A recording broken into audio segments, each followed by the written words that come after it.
ხიზნა ლეგენდებში ხიზნა გაფრენილა სიზმრად სიჯაბუგე შენი როცა გული მღერის როცა სული მღერის დუმარება მირზა ვაირო მარჩვენის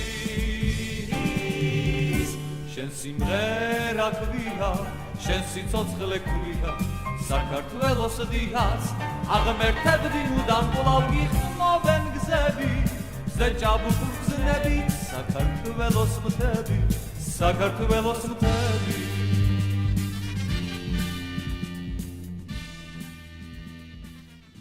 Welcome to Reimagining Soviet Georgia. Today we're going to have a special episode where we'll discuss the current election that's coming up in Georgia 2024. And we will also discuss how memory politics is shaping this political discourse and how anti-Soviet memory politics have become central again. So let's begin. We have our guest today, Beka Natsvlishvili, who joins us frequently on our podcast. Welcome, Beka. And so me, Brian, and Beka will discuss the elections this year. Brian, do you want to lead us into a question? I think Beka's gonna start, so we'll let Beka start today.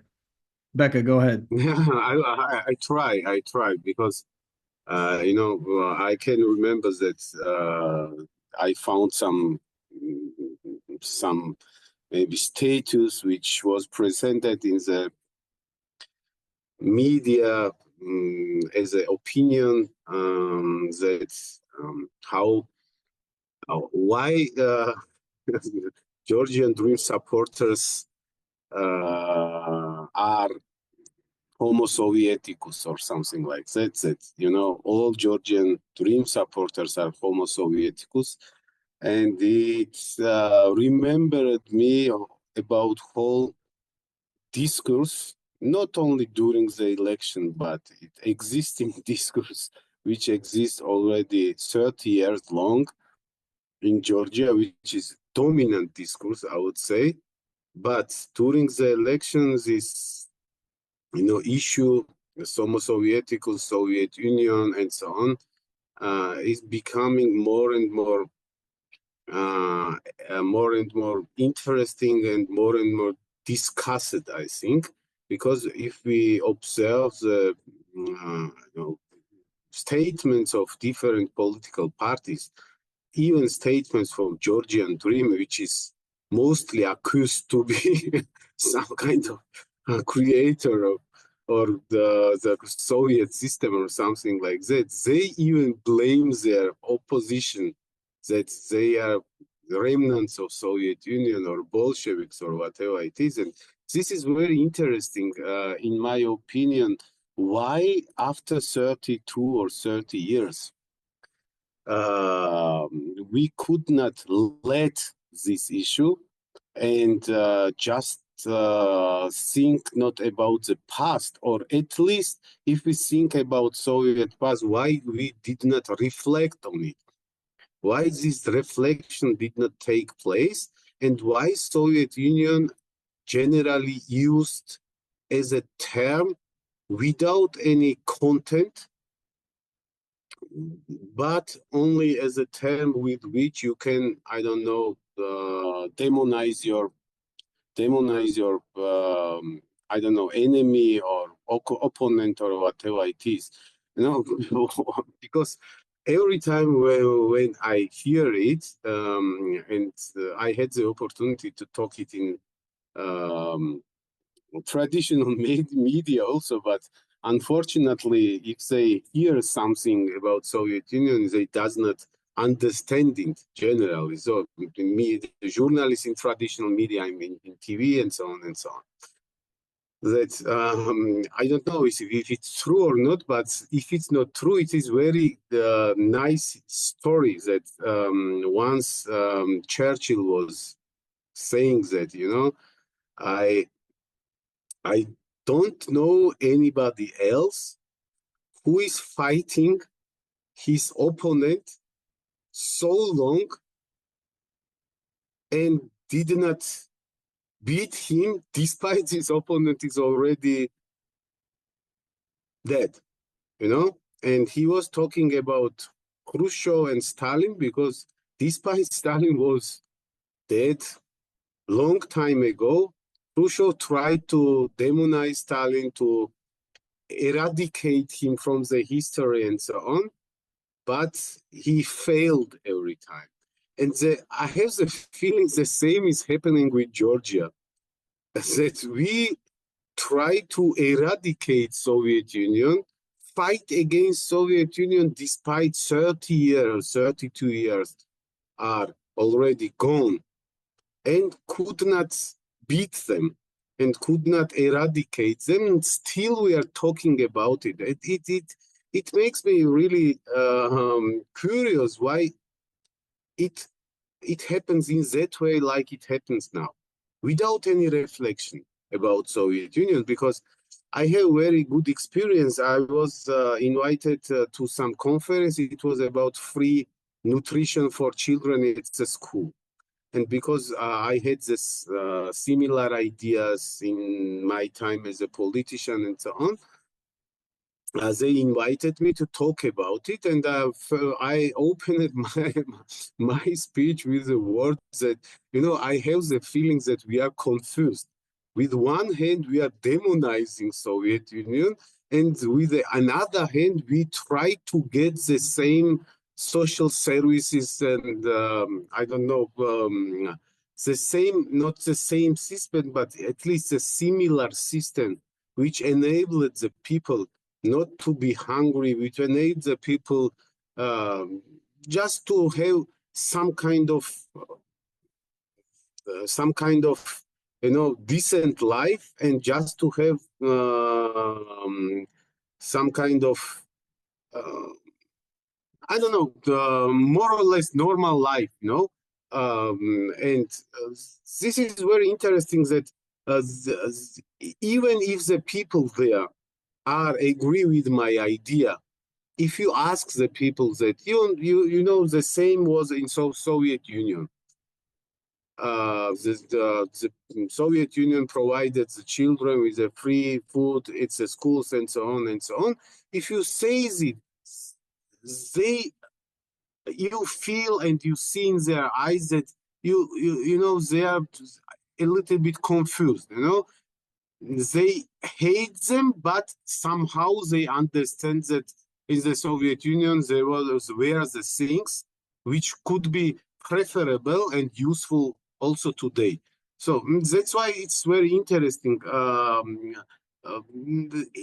It is more what I was talking about now. It is more about social system and so on and so on, but just don't frame each other only with the social system. Just talk about Soviet Union, because it becomes so disputed, especially during this election. So that's why it's very interesting for me. What is the reason why the politicians use this word to demonize each other?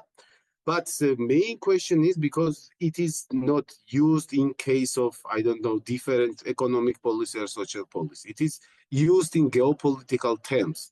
No, everybody knows about it. And that's why our interest, your interest maybe, is that find out, because it is used in context about Russia. And that's why is the Soviet Union the tool to demonize Russia generally, or is Russia the tool to demonize Soviet Union in Georgia? You know, which is used as a tool to demonize each other. Because, you know, it's the Soviet Union and dictatorship, Soviet dictatorship and so on. It is not used only from Georgian politicians in Georgian political context. It is also used from international observers and stakeholders which are acting in Georgia in the same way, in the same context. That's why maybe it is interesting that that not only Georgian politicians could forget Soviet Union and the look in the future, but maybe our international friends also stuck in the past somehow and could not orient himself in the better way. All sides in the political class in Georgia use this term Soviet Union as a form of demonization. So while, of course, there are protests that have been going on for years saying against Georgian Dream, calling them, never back to the USSR or calling them Soviet, so too does Georgian Dream sometimes weaponize the same discourse, calling, for example, the protesters in the streets Bolsheviks. And I think it's important to see how it's like embedded in everybody's kind of discourse. But I think one of the reasons, at least from what I've been able to gather of why this is happening, is that, I mean, obviously from the very beginning, some of the nationalist movements that were happening in Georgia as the Soviet Union was collapsing, and definitely after, especially after April 9th, 1989, began more openly saying that the Soviet Union was an occupation, that Soviet system was illegitimate, and that the Soviet system represented the antithesis of Georgian independence. And so I think from that point, you start to see how it gets mobilized and kind of institutionalized in the system, in the political discourse, and in the navigating domestic politics. But importantly, to the point about Homo Sovieticus that you mentioned, Beka, at the very beginning, this idea that there's like a Soviet person that has to be purged from Georgian society and inside from every single person. In the Saakashvili period, we know very well that there was an attempt to remake the Georgian person, and that was based on this anti-Soviet rhetoric to say that all of Georgia's backwardness, all of the problems of the 90s, right, all of the things that are preventing Georgia from becoming a globalized, Western, affluent nation were based on this vestige from the Soviet past. And of course, they could use this because of the way that Shevardnadze rehabilitated certain communist era officials into the government and say that, you see how the corruption is coming from the people who are running this thing during the Soviet Union. And I think from there, it ended up becoming just the default way to say that the bad things that are happening in Georgia, the Soviet period. But added to it, of course, because of neoliberal development, there was never a way to have a real discussion about social or economic questions in general, especially coming from the left. And so those two things kind of became one, like you can't talk about social economic policy, you can't talk about a state that can, help the population or intervene economically. And at the same time, all the national discourse is rooted in this demonization of the Soviet past, not like a legitimate discussion about it. And of course, the last thing I'm going to say, and then I'll give it to Sopo, is that the United States reinforced this narrative both in the Saakashvili period and then clearly under Georgian Dream through funding directly anti-Soviet memory politics. NGOs were weaponizing this. And of course, at even academic institutions, there was basically little kind of like open and critical discussions about what the Soviet Union really was. And I think that this actually was reinforced by a US policy that was totally willing and open to support it. Now, the less comfortable thing is that there is actually quite a bit of similarity between certain Georgian anti-Soviet narratives and the kinds of anti-Soviet narratives that Putin in Russia himself actually weaponizes. That's the irony, right? Putin is constantly demonizing the Soviet Union, constantly undermining the kind of revolutionary aspects of it, Marxism, demonizing Lenin, demonizing nationality policy. And you see, it's interesting that, for example, the most virulent liberal kind of anti-communists in Georgia basically sound like Putin when they talk about the Soviet past. Yeah, I think also the way all the propaganda has been going on with the invasion of Ukraine as well has been to highlight again Soviet Union. So what I look at it as it's a regional phenomenon, and not only regional, because if you look at Biden and Trump, I'm sorry, if you look at Trump and Kamala Harris, right? You have like, they both made a video about how the other one is a communist, like, so they're playing it out right now as well. It's pretty much was like, no, you're a communist, no, you're a communist. And it happens often. And it became even, I think like even more, starker this time because of the war. And so like, there'll be, people sharing like on Twitter, like posts like, we caught this Soviet flag in Ukraine, like the Ukrainian army is like burning or like destroying or tearing down like a Soviet flag that someone had or was on some building. And so with all this as well, Georgians being, I guess, part of Georgians being tied to echoing everything that Ukraine is doing, also echo these same talking points. And also, they have now somehow, because of like, I don't know, very few examples that the Russian army, at least they claim like in the videos or a picture of it, that they were using hammer and sickle, which is mostly not there, but a couple examples that now hammer and sickle is also not just that it's Soviet Union, it's also a symbol of Russia.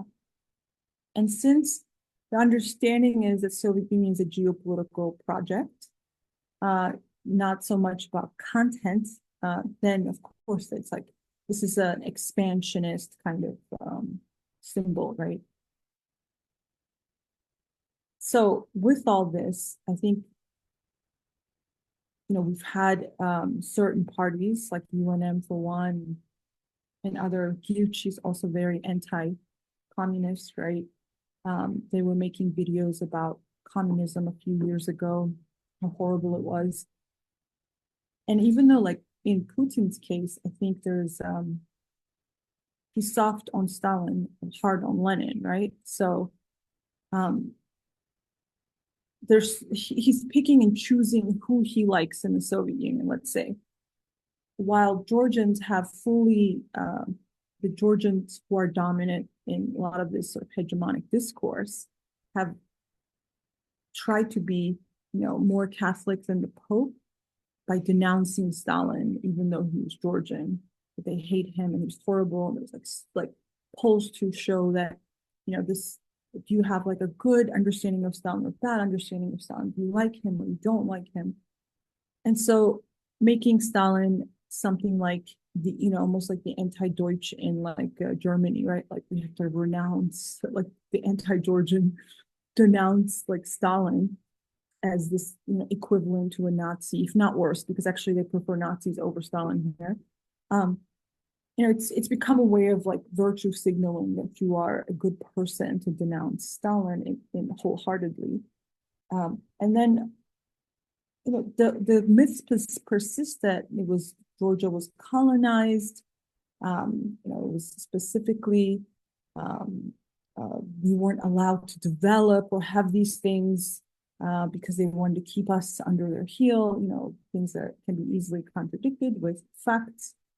And so you have Yuchi, you have UNM, you have European Georgia, like who also does a lot of these kinds of comments. And you also have Georgian Dream, where they'll use like call others Bolshevik. You also even had your party, Social Democrats, calling UNM Bolsheviks, So everyone is using it because it's something they think that people will understand. And then it's easily deployed.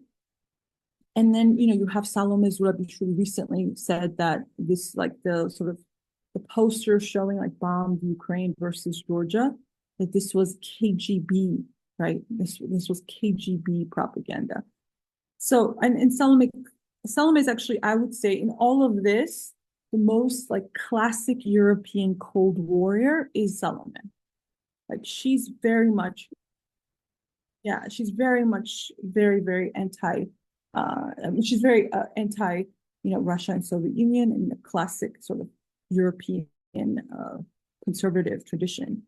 And then you have others that just opportunistically use it, you know?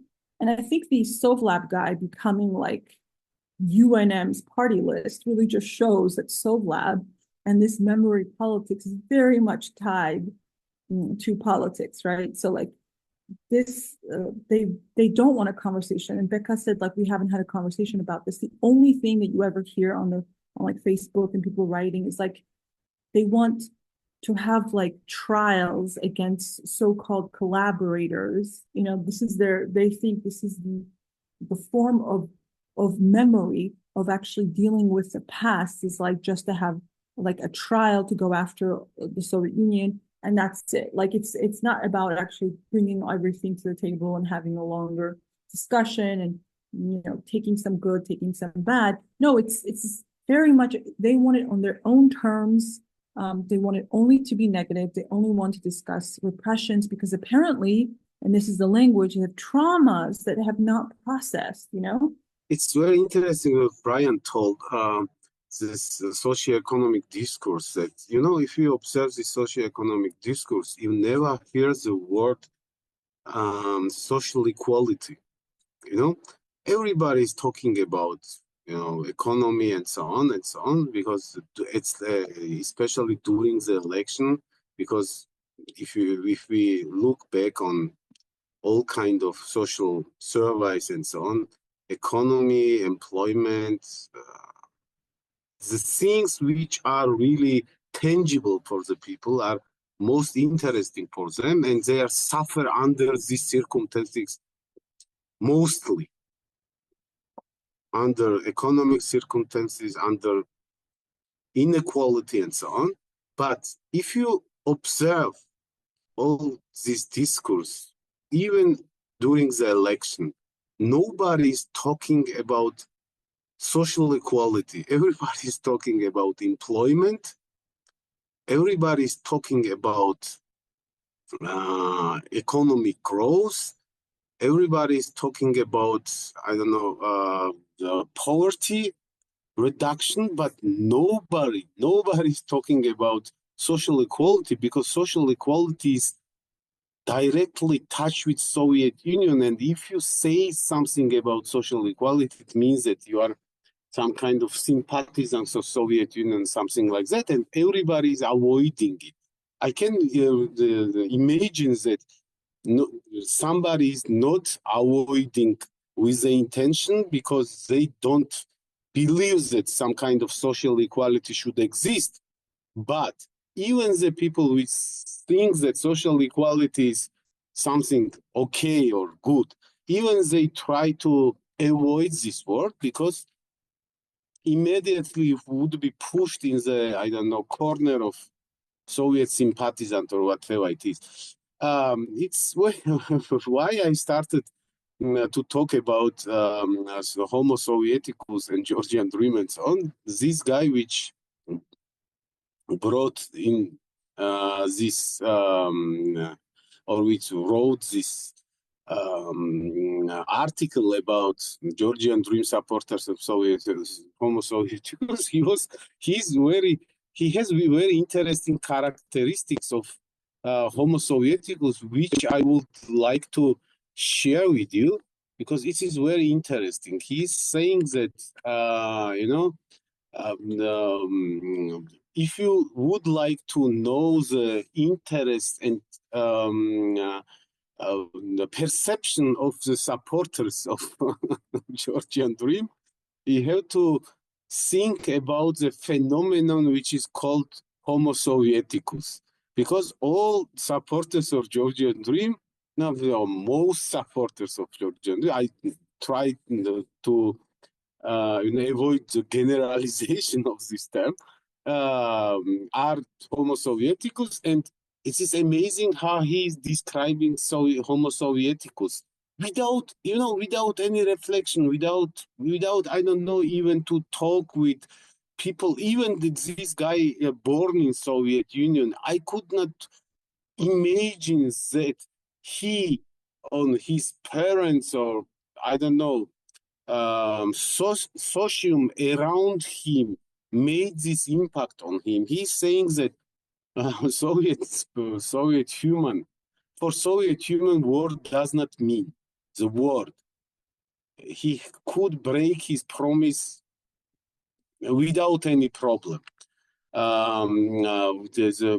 Homo Sovieticus, and the guy which is from Soviet Union, he just obey to the power.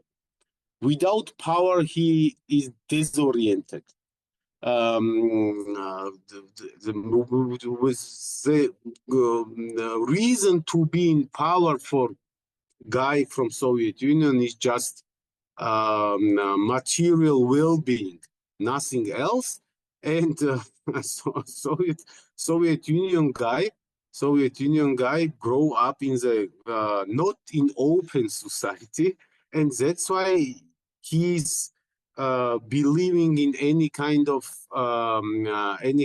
theories and so on and so on, and that's why US become in Georgia some kind of part of conspiracy theories that the Soviet people are somehow open to these conspiracy theories and so on, and that's why he is calling all Georgian Dream supporters Homo Sovieticus. But we see that this is also some kind of as if in Soviet Union all people were in, or they had the same habits, all people had the same consciousness, all people had the same imaginations and so on, like he's describing it. It's very interesting that somebody mentioned it about even when the people are talking about Putin, I mean, when the people are talking about Ivanishvili and so on, he's talking that they are saying that Putin is trying to restore Soviet Union and Ivanishvili is trying to create some kind of dictatura like Soviet Union, but in Georgia. And it is very interesting.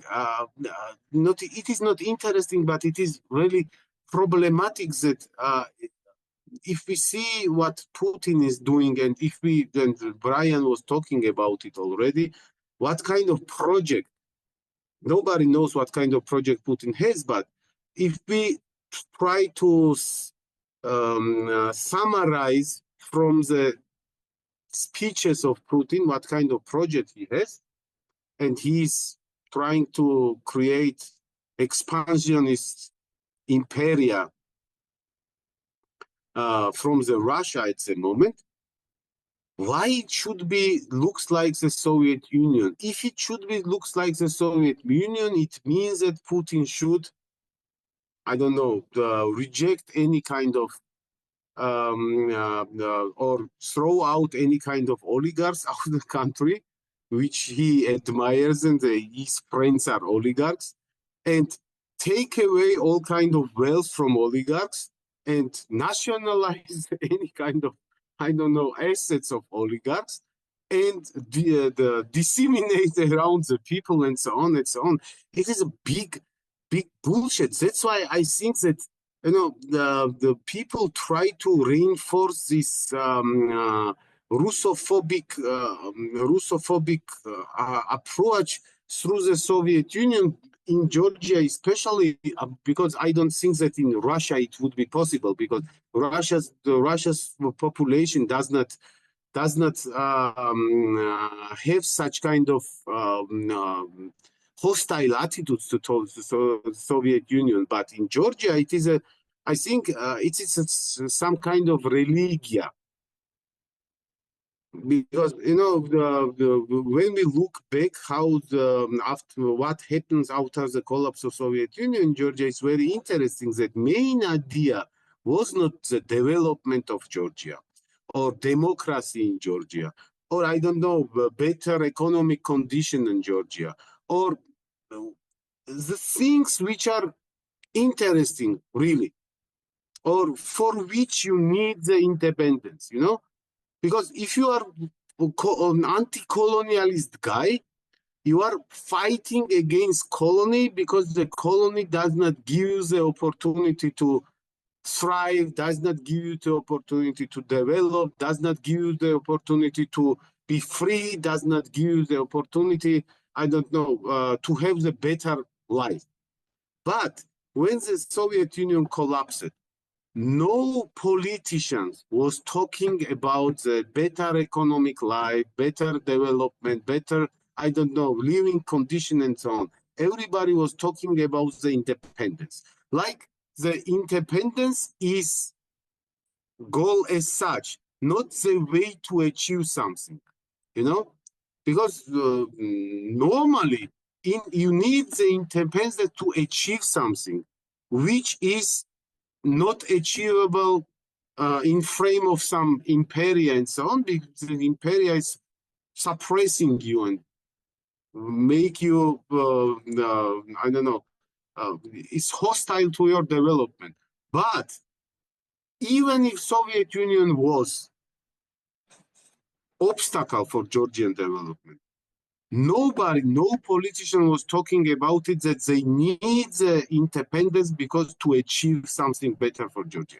That I think is a very good point, that in the post-Soviet memory politics, anti-Soviet discourse is completely divorced from any independence, post-Soviet independence and nationalisms, not even just in Georgia, but in around the post-Soviet space, some kind of this connection between kind of the developmentalist, because in the 60s and 70s and even in the 50s, as anti-colonial movements were emerging, all of the revolutionaries, even if they weren't outright Marxists, they were at least sympathetic to some kind of developmentalist regime. But I'm saying in the post-Soviet space, because of the way that it happened, they were actually hostile to like the developmentalist regime in most of the post-Soviet states.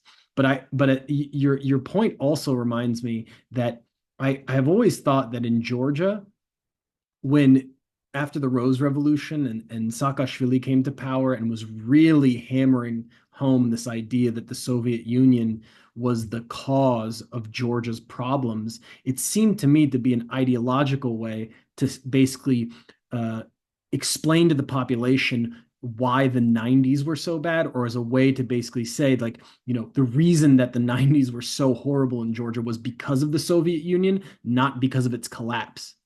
Because again, if you were to go back and you were to say that and actually examine Georgia's position in the USSR, right, you would be confronted with the fact that Georgia was economically the best it has ever been in its entire history, right? And it was a time of national consolidation, development. And even if you were to compare it with other parts of the USSR at the worst times, even if we were to look at the repressions, which of course people love to talk about, the repressions per capita were less in the Georgian SSR than other places.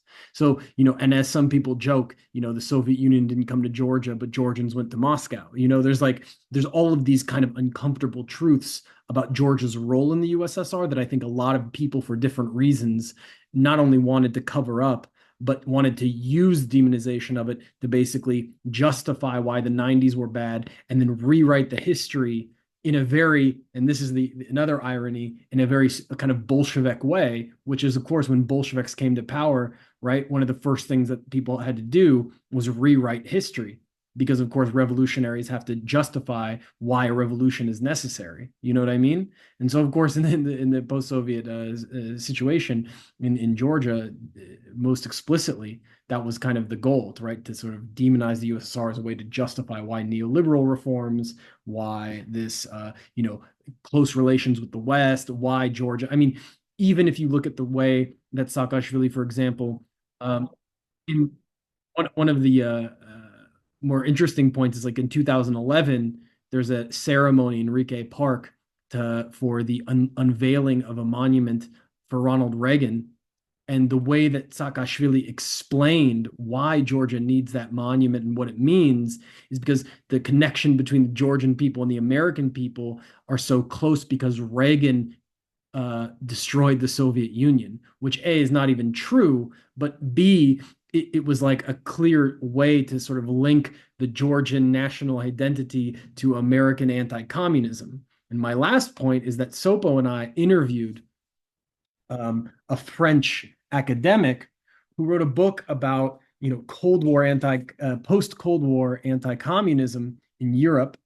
And one of the things that she talked about was how in the moment of EU expansion, post-communist states were entering the EU, and part of their entering the EU was that they wanted to relitigate the nature of European memory, which was based not only on sort of like defeating Nazism and the Holocaust and like, liberating people from concentration camps and sort of like, demonization of Nazism, fascism, and the Holocaust, but was also a political memory that accepted the role that communists played in that,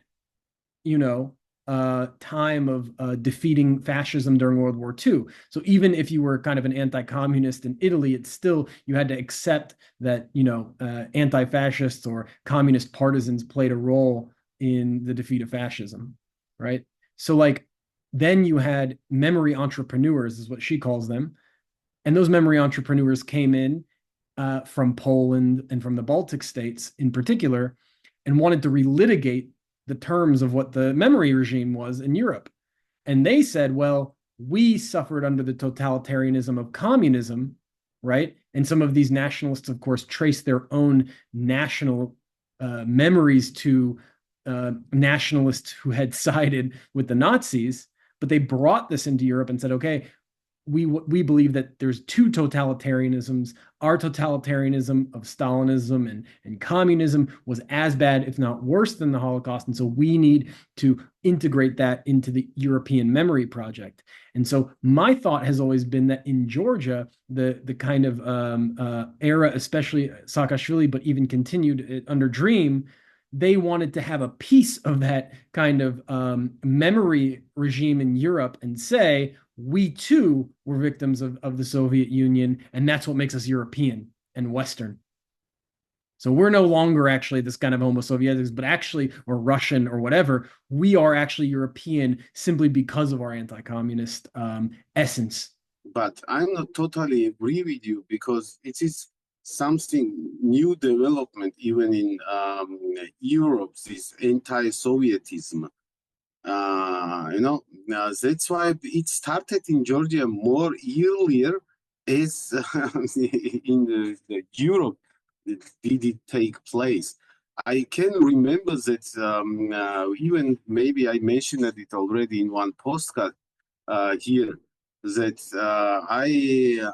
I'm sometimes following this survey about Soviet Union, who had the biggest stake to defeating Nazis during Second Cold War, and every time the survey shows that through the propaganda in Europe, the European approach to this issue are changing. For example, in 70s, if you would ask somebody who had the biggest stake to defeat Nazis, about 60% will respond you that it was Soviet Union. Then it is changing. During 90s, it could be 5 or something like that. Yeah. No, I was saying I totally agree with you. That was my point, was that when they start expanding, you start to have these new states come in and then try to reinforce this kind of anti-communism in Europe, which had never been there, precisely because of what you said. Exactly, precisely because of what you said, because of the role that most Western Europeans that accepted that the Soviet Union played the role in defeating fascism. Yeah, exactly. Yeah, maybe I misunderstood you. Yeah, I totally agree with you that, yeah, of course, this, and that's why we are the same situation, like, not the same situation, we are not different from, in some extent, we are still different, but I'm very happy that we are maybe, we don't like Russia, and we see Russia as an occupant. I see Russia also as an occupant, but I'm not Russophobic, and this is, I think that through this wording and so on, and through this interlinking linkage between Soviet Union and Russia, on the attempt to link Russia and Soviet Union with each other, because Soviet Union was demonized 30 years long and Russia was demonized 30 years long, but nobody knows who is to blame at the moment, Soviet Union and Russia. But most interesting thing is that it's continuous because some decision makers had the feeling that Georgian society is not Russophobic enough, you know, at the moment.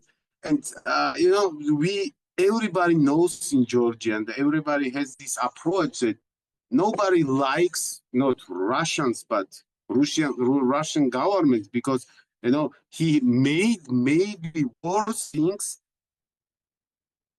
after the collapse of Soviet Union to Georgia as another governments, Russian governments did before. But it is maybe artificial process just to turn Georgian society to some Russophobic society, like it is in Poland, right? It's in Baltic states and so on and so on. You know, even when I observe the situation in Bulgaria, it's almost the same, like, you know, because Bulgarians are not Russophobic. They are not biggest sympathizant of Russians, but they are not Russophobic. But, you know, somebody tries to create the Russophobism as a main, you know, idea in the country, you know. And of course, our international partners, friends, which advised us, you know, to this amazing reforms which created Georgia one of the leading country in the region now. And I have to mention it once again that Georgians' GDP per capita is 10% less than it was in the time of collapsing of Soviet Union. Soviet Union was the weakest economy if we compare the stages of Soviet Union. Despite it, you know, these people maybe does not, it is not complete the mission, you know, to create from Georgian society some Russophobic society. And that's why that is a leverage to interlink Soviet Union with Russia, or Russia interlink with Soviet Union. This is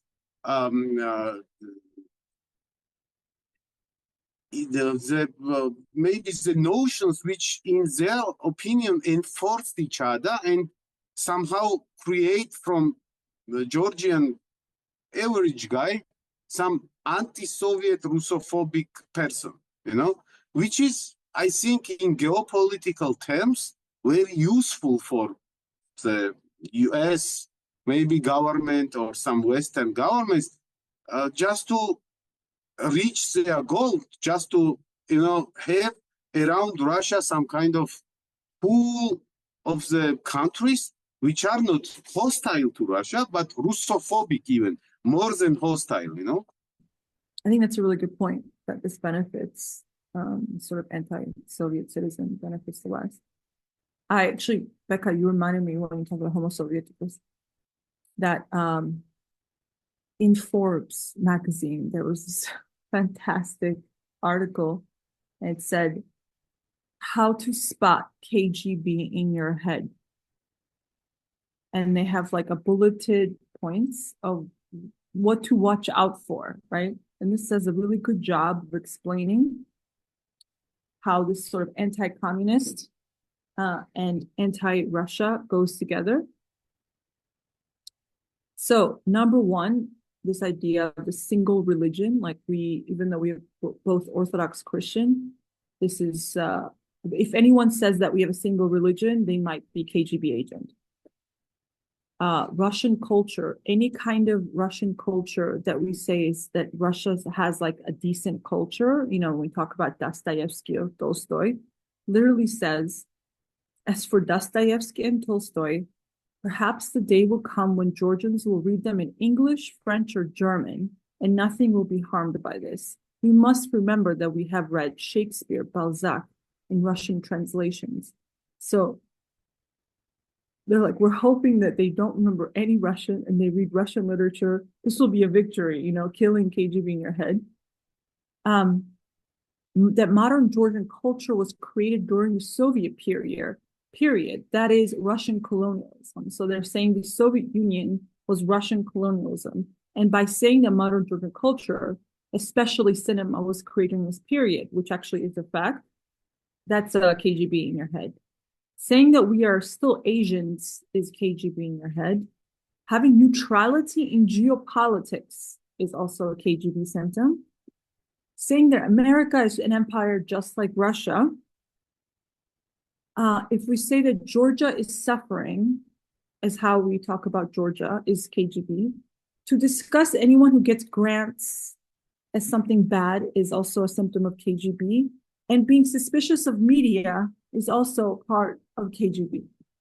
This is like 12 points or so outlined in this article. And they're like, this is a good blueprint of what they're looking at, right? So if you look at what Georgian Dream has said recently, right? They're hitting all these like KGB points, according to the opposition. This is written by Berishvili. And so it's like, it's a very interesting phenomenon. So you cannot say, and also in Ukraine, right? When people were saying it's like one religion, one people, that was like a pro-Russian stance. To be upset about, Tolstoy being banned or something was also a form of, to be sort of against any kind of, Russophobia was something that is a KGB sort of mentality, Homo Sovieticus, KGB is the same kind of thing for them. So the whole, like every single discourse pretty much revolves around this. So if you claim all these things are pro-Russian stance, right? And of course, KGB doesn't exist, but this is, they cannot think outside of like Soviet terminology. That means that every single thing here, if you're even at all suspicious of media, if you complain that Georgia is actually doing badly during the transition, that's a pro-Russian narrative. So it's like everything we talk about, like where, there's inequality, we have all these problems, like, we need to make it better so that you had better healthcare, better whatever. That's already predetermined, said that this is a Russian narrative. It really limits to what you can even discuss according to these people that run a lot of these disinformation, fine propaganda kinds of projects. And if you question media, really, you can't question media. You can't question anyone who gets grants, And so like with all this, with, the crackdown on these, NGO, the influence law, it's like Christian Orthodox being sort of center stage for Georgian Dream, whatever, these things are for them. By default, doesn't even matter. By default, it's already pro-Russian narrative. And this is why it's a so-called pro-Russian government. And I have one question to Brian, because Brian is historian, maybe, and we can discuss this issue. If we imagine, for example, that somebody is behind this strategia, just to, I don't know, let's call this strategy demonizing, I don't know, either Soviet Union or Russia or whatever it is. What do you think historically, if we look back, for example, how this strategy looked like? First, you had to demonize Soviet Union and interlink it with Russia to demonize through Soviet Union and Russia, or strategia looked like demonize Russia because Russia invaded several times Georgia, and then through Russia demonize Soviet Union. What do you think? How the strategy could look like to this time?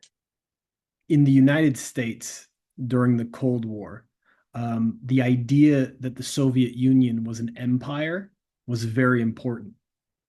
So and there's two major reasons for that. The first one was that the United States and the Soviet Union were in a fight over trying to have influence in kind of the third world and decolonizing countries. So the UN, for example, would regularly be a forum where the United States and the Soviet Union would try to kind of pump up their credentials of who was the more committed anti-colonial power.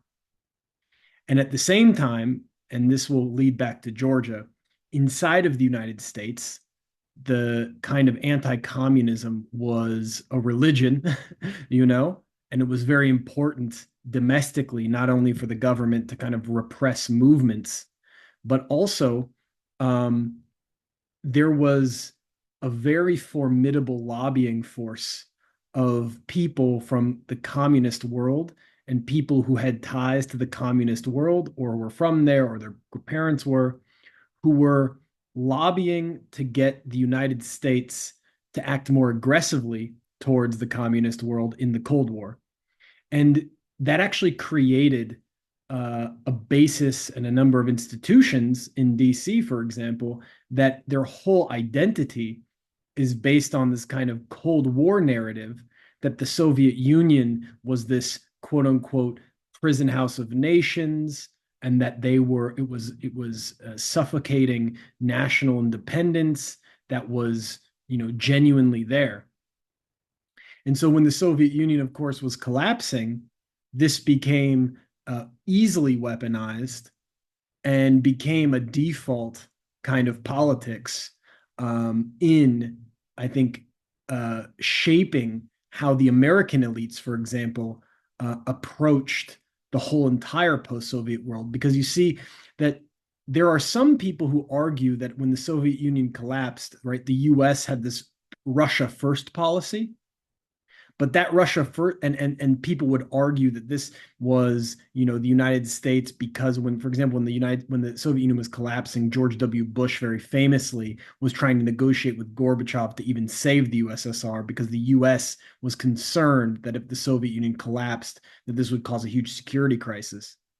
But in reality, especially by the time Clinton came to office, he had been totally enamored with this idea that the United States' obligation in Europe and in the post-Soviet world was to incorporate as many countries into NATO, was to privilege essentially the security concerns, quote unquote, of the post-communist world vis-a-vis Russia, with whom they had begun losing trust already in the early 90s.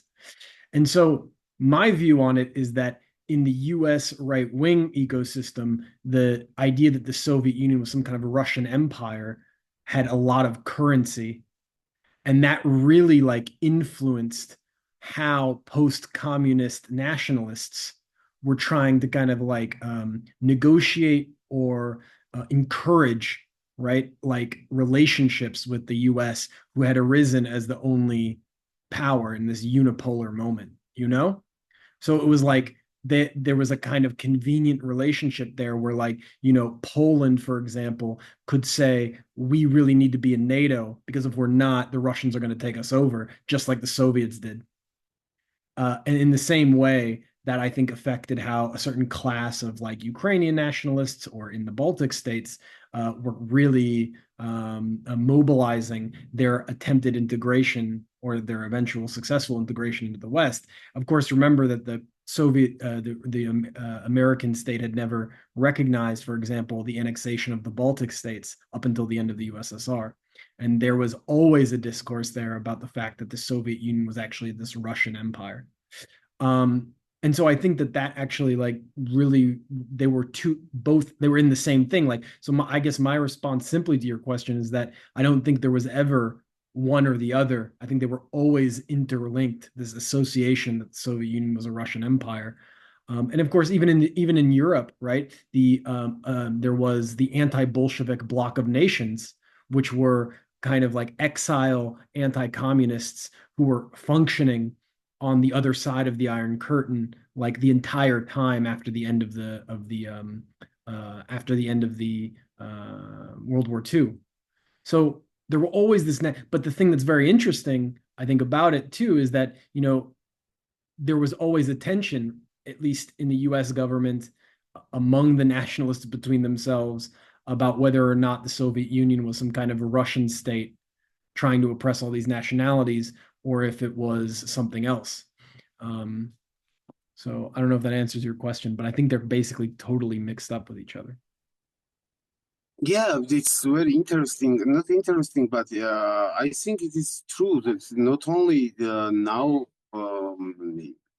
in your uh, opinion, but Sopo mentioned it already where she was talking about this focus article, focus or which was it? Focus or it was Forbes, Georgia. Forbes article, yeah. That okay, somebody is trying to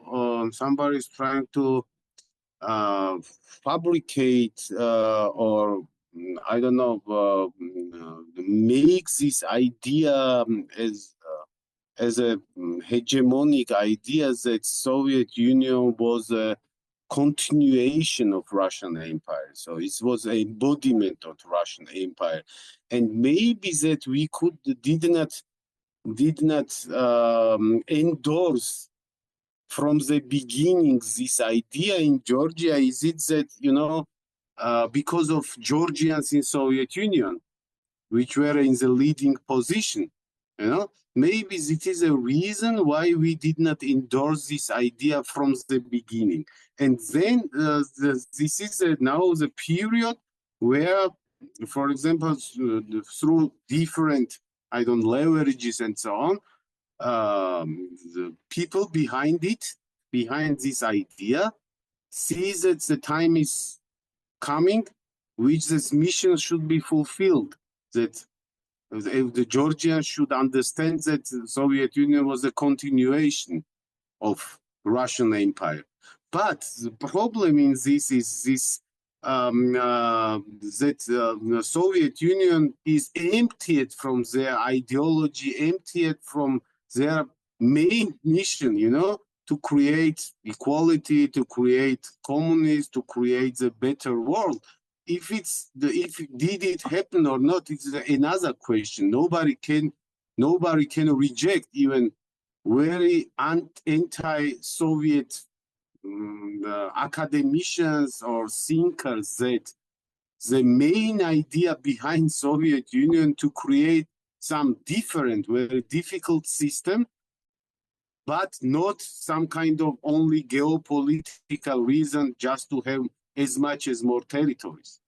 Absolutely. But I think it's also a problem because some of even the pro-communist people believe that Russia is a continuation of Soviet Union. So, and so it's like I look at it very simply that after the dissolution of the Soviet Union, Russia got sort of left with the baggage, as in all the negative things about the Soviet Union, while everyone else said we were the victims of this guy, And at the same time, Russia also inherited the Soviet Union seat in the UN, and so they had some perks as well as holding all the negative connotations with the Soviet Union, and then they had their own memorial museums and so on to research about the repressions and so on and so on.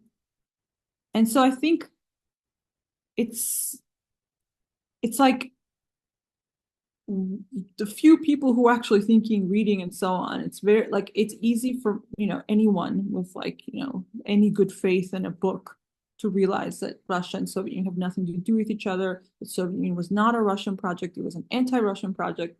Georgians were incredibly entitled and privileged within the Soviet Union, had a lot of agency. Of course, it varies during the years, and and so on. But I think it's like everything, both anti-communist and pro-communist, are pushing this line that Russia is a continuation or is going to bring something. And so it's a difficult place to be, honestly. Like where we're at is a very difficult place because it's like not a lot of people want to hear it, because I think a lot of older people might actually be they might actually want Soviet Union back, in the sense that they miss their lives, and so they might project some things onto Russia, which is kind of understandable. Same way that all these other people project everything on the West. It's like I always say there's just two utopias fighting it out. There's the utopia of the past, of Soviet Union for the older people, and there's the utopia of EU and US for the younger people and the liberals. And so for me, it's like, I think as, and I speak as a leftist, as a socialist, right? I think for always that we need to be rescuing the Soviet Union from this incorrect historical analysis, because I don't think it's enough. I think a lot of socialists in Georgia gave up on this project because it's so problematic, right? Like they don't want to be there. Who has time to argue with Sovlad? Well, all they do is like find where somebody was like shot, or killed, right? Like they have all this money, they're pouring it in, all the institutions, all the universities, all the parties, everyone's discussing anti-Soviet. It becomes too big. Like my friend sometimes says, like, when some things are so big, you can't fight it, you should just let it go and pick another battle, So I think they have given up wholesale this kind of argument even.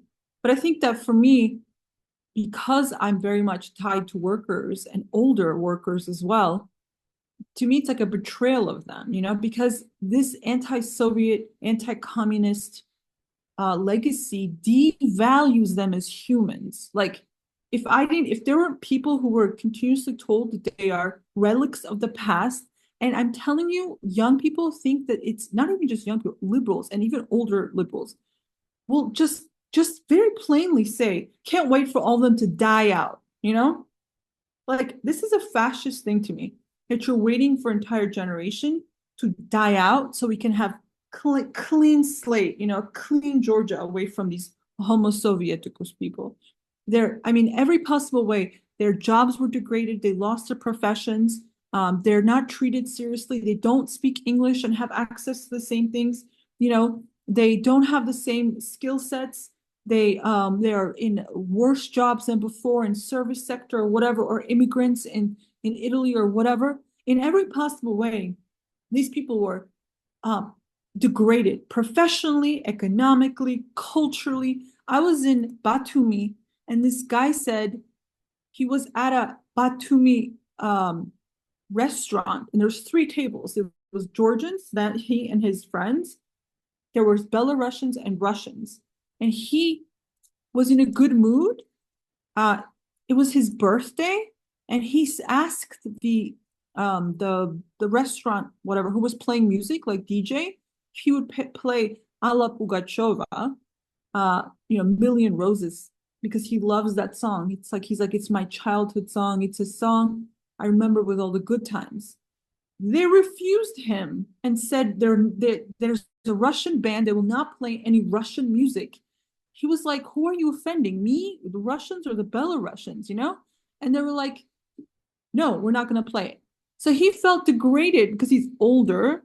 They don't play his childhood song. And he's like, this song is about Pirosmani, a Georgian guy. And it was written by like another nationality. Like it was like a Soviet song, like written by another nationality, about another nationality, sung by another nationality.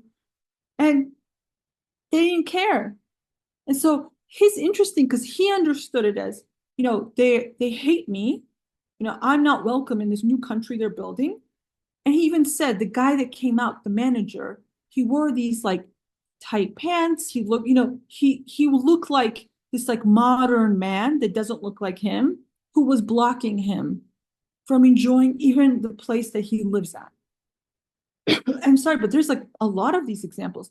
Taxi cab drivers, I can't play Russian music. If I have it on, they tell me to turn it off. Like there's so many things like this. And it's, for me, I look at it as a war on older people as well, as, and they've already been carrying the burden, for years and years of this terrible 30 years. And they're being, there was like Batumi Rebbe had this thing where this guy said, I think it's good that we should apologize to Ossetians, and he's like, we also did bad things. And the young guy lost it on him, was like, you do not understand the European Human Rights Court? Do you understand this court? Do you understand that? Did you see this is a KGB propaganda you're spewing, that we started, that Saakashvili attacked Ossetians. And the older man was very sensible. He was actually playing, like, I do understand. He's explaining to him, no, because he's saying it doesn't matter if it's your own country. Why would you attack them in the middle of the night, right? Very simple thing. And so he was degraded talk to like that. And I think Batu Malevi literally put this video thinking that they were like, see this old man, like how, like look how, he backward he is as a sign, and not the fact that the journalist overheard was the one that I thought was incredibly rude and made him feel like he doesn't understand the international, courts, or he doesn't understand like larger politics. And I see this everywhere. I really do. I see it everywhere. And I see older people being degraded and told that they're just not smart enough. They don't have the skills. And this is why all of their knowledge is no longer in use. It's devalued to them because it's not coming from some Western funded NGO. It's coming from grandpa, and grandpa is backward. I think going off what Sopo just said is that you see very often in the post-Soviet world, and you see this in Georgia, that sometimes there's like a clear class politics that's like reflected through not only the anti-Soviet narratives, but in the even in just like some of the sort of more kind of like forward pro-European sentiments, where there are actual class dynamics at play in Georgia, but because there is no ability to actually articulate a clear politics of class, classes have a hard time representing themselves, both I think the elites and workers alike in Georgia, that these class tensions get reflected into these kind of debates and narratives about the Soviet past, because there's no other way to discuss it. I mean, a friend of the podcast, Volodymyr Shenko, and another sociologist, Oleg Zhuravlev, have written about this, where it's like the post-Soviet world is undergoing a representation crisis, where it's like demobilized populations are unable to kind of actually articulate class interests, and so instead crises get reproduced. And I think in Georgia you see this like through the kind of anti-Soviet narratives, that it's like it like substitutes, is maybe the way to say, sometimes like actual class dynamics that need to be interrogated, because so many people who are kind of excluded from the post-Soviet economic post-Soviet nation building and post-Soviet economic construction of a capitalist market end up being the ones that are demonized for their quote unquote Sovietness. So I guess that's the question, is like, how do you think that in Georgia, class politics, or the lack of class politics, maybe encourage the kind of like use of the anti-Soviet rhetoric? Or on the flip side, how does the demonization of the Soviet Union impede the ability to actually develop more coherent class politics in the country? Because to me, it seems like a huge problem. Yeah, I think it's as a more second case as the first case, because I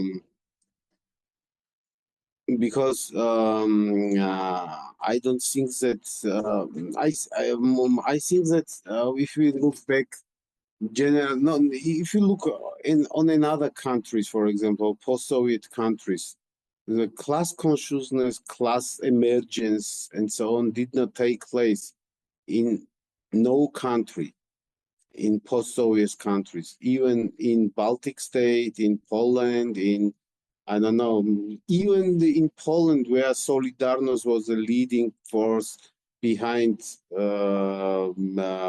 revolution and so on. So when I was in Poland, there is no class consciousness as we know it, which could be called class consciousness, which could be called some working class and so on, but there are the different circumstances for it, the different reasons. Let's say, I don't know, the industrialization, how the industrialization is causing the loss of class consciousness. It is also the case, or generally, which I every time I represent this thesis, is maybe it's quite maybe somebody would, even from the leftist side, somebody would oppose it, but I think that Soviet Union did not create the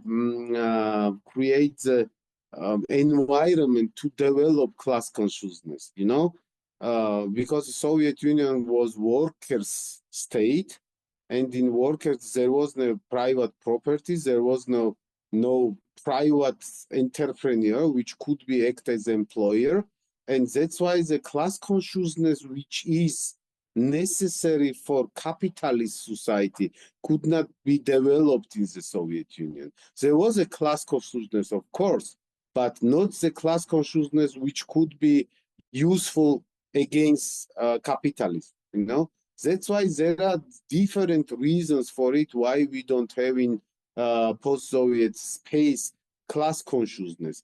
I think the first, what I mentioned now about Soviet Union, the second is a total deindustrialization and different economic structure as we used to have in the past.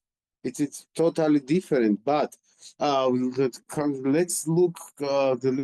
back to this question which we started and which we developed. For example, this idea that Soviet Union was represented as a continuation of Russia, like Russia was represented before as a continuation of Mongol Empire, but whatever it is. If we agree around this idea that it is presented as a continuation, what do you mean? Is it done against Russia generally, just to demonize Russia, or it is done to demonize communism?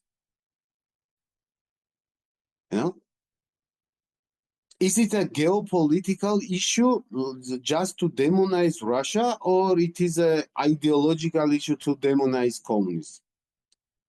I think the fact that they say that Russian imperialism started in 1920s in Georgia shows that they often frame it as 100 years of occupation.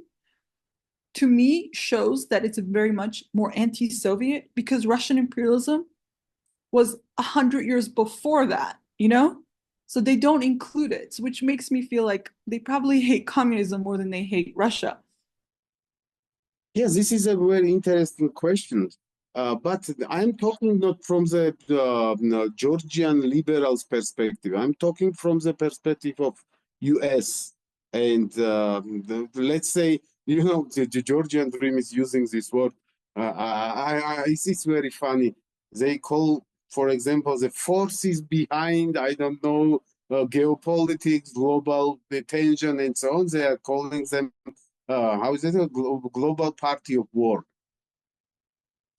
But let's say that let's replace this word and be more serious and talk about neoconservatives in US, okay? And how the neoconservatives, because I'm sure that the behind of this project to demonize Soviet Union by means of Russia and to represent Russia as a continuation of the Soviet Union, and the Soviet Union represent as a continuation of Russian Empire. There are some forces, of course, but they are not global war forces or something like that. They are conservative. They are not hiding it. Right. I mean, Beka, I think conservative, I mean. Well, I'll just say a couple of things. The first one is that I think the Georgian dream, at least in my opinion, they use the term the global war party or the global party of war as like a euphemism for basically the US, but instead of actually like confronting it, demonizing the US directly. And I think they do that for a number of reasons. But the thing is that there's two things going on. So the first one is that the sort of United States communications, like for example, the Helsinki Commission and other kind of like institutions or organizations that are directly connected to the US state have been, at least in public and on social media, have been really doubling down on the idea that the reason the war in Ukraine started was because Russia is an imperialist state, and Russia has always been an imperialist state. And this is the source of all of the post-Soviet region's problems. Now, I think they do this for a couple of reasons. One reason they say this is because, of course, the United States is understood by most of the world, like the vast majority of the world understand that America is an empire, that America is an imperial state, that America has, for example, supporting what is clearly, a genocide in the Palestinian territories. And so most of the world is not, I think, ignorant to the fact that the U.S. is an empire. And so there's a kind of like a public relations aspect where the United States must have another empire, so to speak, that it is fighting against in order to keep its brand as a democratic, free-loving state, And so they're really pushing this narrative. Now, in the case of Georgia, one thing, in my view, is that the United States gets a lot in terms of support from certain segments of the population, the more that the anti-Soviet narrative is associated with Russia, because of course the United States at this point in particular after 2022 is trying to prevent the degree possible reconciliation politically between the Russian Federation and Georgia, because of course if Georgia is willing to have close economic ties, provide, be a vector for parallel exports and imports, and make peace with Russia, essentially, normalize relations in any way, then that really undermines U.S. ability to have influence in the South Caucasus. And it also undermines their ability to prevent Russia from having, good economic ties with many states, which they believe would, prop up this government that the United States clearly opposes. So I think that they definitely use the anti-Soviet narrative, like you said earlier, not just to encourage Georgia to be Russophobic, but I would take it further and say it's actually meant to prevent a politics of reconciliation, peace, and economic ties between Russia and Georgia. I think the contradiction is that if there is peace and good economic ties with Russia, historically speaking, even in the imperial period, this is something that really benefits the Georgian economy, as long as, of course, it's not weaponized to extract, really difficult, if it's not used as a tool of coercion by Moscow, which of course you can't guarantee. But I do think that the United States very clearly has an interest in preventing sort of closer ties between Georgia and Russia, in the same way they also are not happy with Georgia's ties with China, because of course they see that as like a existential geopolitical threat. So I definitely think that they use this anti-Soviet memory politics. I would say also that one thing I wanted to mention is that the embassy in Georgia has actually recently increased funding and support for anti-Soviet memory politics more than they had even before. The Soviet Past Research Laboratory, which we discussed earlier, has been getting grants to work closely with Ilia State University, which is working closely with a Georgian government-funded Georgian studies program at Harvard that's endowed by the Georgian state. And they're working together very openly to do this so-called memory project. And and that has actually become partisan political kind of project inside of Georgia that's based on, for example, going to the Victims of Communism conference in Washington, D.C., which is a right-wing think tank from the Cold War, and presenting on the 1924 anti-Soviet uprising in Georgia, or having exhibitions in Tbilisi of the history of Georgian American ties, or trying to say that, the essence of what it means to be Georgian is to be anti-communist. And they want to reproduce this kind of national narrative. And I think that it does have a very clear geopolitical purpose. And I think from the US perspective, it always has in Georgia.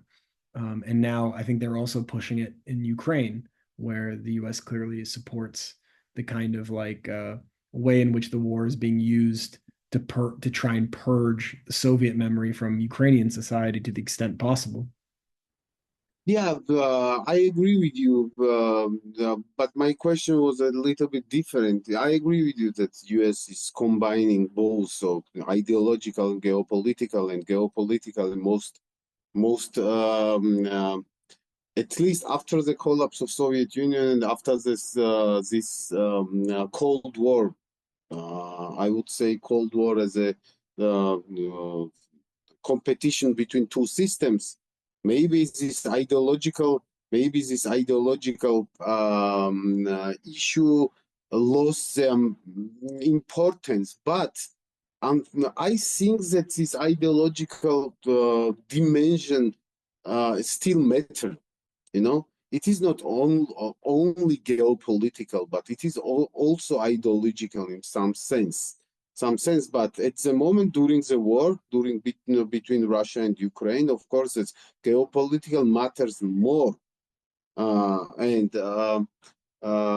Regarding Georgia, yes, Russia did a lot of mistakes regarding Georgia. They made a lot of mistakes and enforced the understanding in Georgian society of the empireness and of the character of Russia, which is represented from US and so on. And it was a big mistake of Russia. But it is clear. It is you should not be somehow equipped with some special special leverages and means to see it. But my concern is that if, for example, this propaganda, anti-Soviet propaganda, will continue. And it will still be interlinked with Russia. And if these two discourses will reinforce each other like it used to do in the past, after the 30-year long, it would be more difficult to bring some progressive idea in the discourse, because Russia could not become white and clean. It would be quite difficult from Russia just to emancipate from this horrible politics what he is doing around him, and just to get more power in Georgia, to at least to start some healthy discourse about Soviet Union, what was wrong and what was right, and what kind of society could emerge from Soviet Union, and so on, and how Georgia looked like before Soviet Union, and how Georgia looked like even after, 50 years and so on. It will prevent to bring in any kind of progressive ideas, and leftism will, stay in the same stage like it is in Georgia at the moment, which is turning somehow, and which is amalgamizing himself in liberalism,